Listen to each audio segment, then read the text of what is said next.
안녕하세요, 여러분. 혹시 이런 경험이 있으신가요? 열심히 돈을 벌고 아끼는데도 왜 자꾸 통장 잔고는 제자리 걸음인지, 아무리 노력해도 재물이 모이지 않는 느낌이 드는지 말입니다. 그 이유가 여러분의 집 구조나 인테리어에 있을 수도 있습니다. 예로부터 우리 조상들은 집의 구조와 배치가 재물운에 큰 영향을 미친다고 믿었습니다. 이는 단순한 미신이 아니라 수천 년간 관찰되고 검증된 풍수지리의 원리입니다. 오늘은 풍수지리학에서 말하는 돈이 새는 공간의 특징과 재물운이 빠져나가는 구조에 대해 알려드리겠습니다. 이 영상을 보신 후에는 여러분 집에서 재물이 새어나가는 곳을 쉽게 찾아내고 개선할 수 있을 것입니다. 여러분, 재물운이나 금전적 소원이 있으시다면 지금 바로 댓글에 남겨주세요. 여러분의 소원을 읽고 그 소원이 이루어지도록 함께 기원하겠습니다. 또한 이런 풍수 정보를 더 알고 싶으시다면 구독과 좋아요 버튼을 눌러주세요. 좋은 기운 풍수 채널은 여러분의 응원으로 더욱 알찬 내용을 준비할 수 있답니다. 이제 본격적인 내용으로 들어가 볼까요? 1. 직통 구조. 돈이 머물지 못하는 통로. 재물이 가장 빠르게 새어나가는 구조는 바로 직통 구조입니다. 현관문과 뒷문이 일직선상에 있어 집의 앞에서 뒷까지 곧바로 통하는 구조를 말합니다. 이런 구조에서는 현관으로 들어온 재물의 기운이 집 안에 머물지 못하고 뒷문으로 곧바로 빠져나가게 됩니다. 옛 풍수서에는 이를 관통살이라 하여 매우 경계했습니다. 마치 바람이 터널을 빠르게 통과하듯 재물 에너지도 머물 틈 없이 빠져나가기 때문입니다. 아파트나 현대식 주택에서도 현관에서 거실을 지나 베란다나 발코니까지 직선으로 연결된 구조라면 이에 해당합니다. 이 문제의 해결책은 직선 통로에 시선을 차단하는 요소를 두는 것입니다. 예를 들어 현관과 거실 사이에 화려하지 않은 파티션이나 스크린을 설치하거나 거실 중간에 소파나 장식장을 배치하여 시선과 에너지의 직진을 막을 수 있습니다. 또한 현관문과 뒷문을 동시에 열지 않는 습관도 도움이 됩니다. 화장실과 부엌의 부적절한 배치. 풍수에서 화장실은 더러운 것을 배출하는 곳으로, 부엌은 불의 기운이 있는 곳으로 여겨집니다.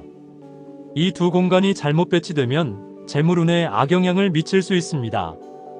특히 화장실이 부엌과 인접해 있거나 거실 중앙에 위치하거나 현관 바로 앞에 있는 경우 재물이 빠져나갈 수 있습니다. 화장실은 물이 빠져나가는 곳이므로 물과 연관된 재물 에너지도 함께 빠져나간다고 여겨집니다. 또한 부엌의 싱크대에서 물이 흘러나가는 방향도 중요합니다. 싱크대의 배수구가 집 안쪽이 아닌 바깥쪽을 향하고 있다면 이는 재물이 집 밖으로 빠져나가는 것을 상징합니다. 이런 문제의 해결책으로는 화장실 문은 항상 닫아두고 변기 뚜껑도 사용 후 닫아두는 습관이 중요합니다. 싱크대 배수구에는 고무마개를 사용하지 않을 때 꽂아두는 것도 좋은 방법입니다. 화장실이 부엌과 인접해 있다면 두 공간 사이에 풍수 장식품을 두어 에너지를 조절할 수 있습니다. 3.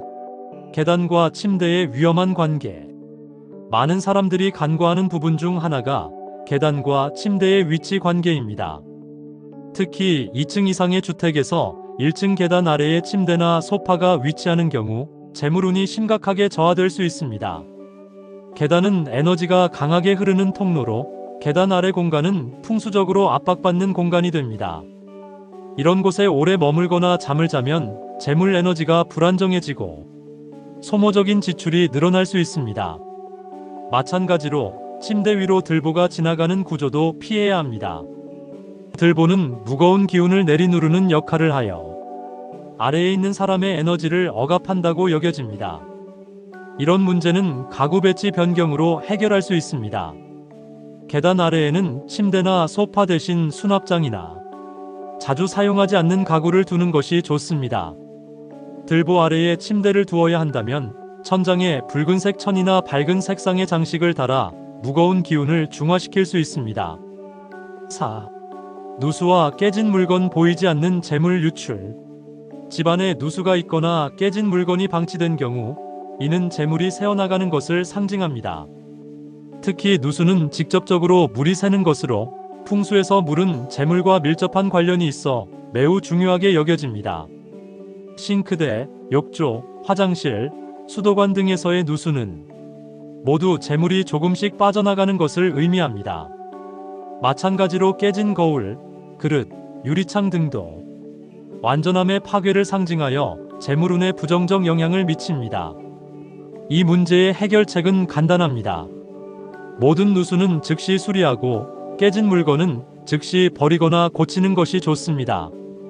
특히 오래된 집은 눈에 보이지 않는 배관 누수가 있을 수 있으니 정기적으로 점검하는 것이 중요합니다. 5. 거울의 잘못된 배치. 거울은 풍수에서 에너지를 반사하는 도구로 매우 중요하게 다뤄집니다. 잘못 배치된 거울은 재물 에너지를 밖으로 반사시켜 버릴 수 있습니다. 특히 현관 정면에 큰 거울을 두면 들어오는 재물의 기운이 바로 밖으로 반사되어 나갈 수 있습니다. 또한 침대나 재물 상징물을 직접 비추는 거울도 좋지 않습니다. 거울은 가능한 현관에서 약간 측면에 배치하고 식탁이나 재물을 상징하는 장소를 확장하여 비추도록 하는 것이 좋습니다. 이렇게 하면 재물 에너지를 증폭시키는 효과가 있습니다. 침실에 거울이 필요하다면 잠자리에서 보이지 않는 위치에 두거나 사용하지 않을 때는 가리는 것이 좋습니다. 6. 날카로운 모서리와 살의 영향. 집안의 날카로운 모서리나 뾰족한 구조물은 풍수에서 살이라 부르는 부정적 에너지를 만들어냅니다. 이런 살이 침대, 소파, 식탁 등 자주 머무는 공간을 향하고 있으면 재물운이 손상될 수 있습니다. 특히 날카로운 모서리가 직접 가리키는 방향으로는 에너지가 칼처럼 베어나가는 효과가 있어 그 방향에 있는 사람의 재물운이 손상될 수 있습니다. 이런 문제는 모서리 커버를 사용하거나 모서리가 있는 가구 앞에 식물을 두어 완화할 수 있습니다. 또한 배치를 바꿔 날카로운 모서리가 사람을 직접 향하지 않도록 하는 것이 중요합니다. 오늘 알려드린 돈이 새는 공간의 특징을 통해 여러분 집의 재물운을 점검해 보셨나요? 모든 집이 완벽한 풍수 조건을 갖출 수는 없습니다. 하지만 이런 기본적인 문제점들을 인식하고 개선하는 것만으로도 재물운은 크게 달라질 수 있습니다. 중요한 것은 집이 우리의 에너지를 담는 그릇이라는 인식입니다. 그릇에 구멍이 있으면 아무리 좋은 것을 담아도 새어나가듯 집의 풍수적 문제점들은 우리의 재물 에너지를 새어나가게 만듭니다. 풍수는 하루아침에 효과가 나타나는 것이 아닙니다. 오늘 배우신 내용을 바탕으로 집 안 환경을 조금씩 개선해 나가시면 서서히 재물운의 변화를 느끼실 수 있을 것입니다. 여러분의 가정에 더 이상 재물이 새어나가지 않고 풍요로운 에너지가 가득 차기를 진심으로 기원합니다. 집안의 작은 변화가 여러분의 재물운에 큰 변화를 가져오길 바랍니다.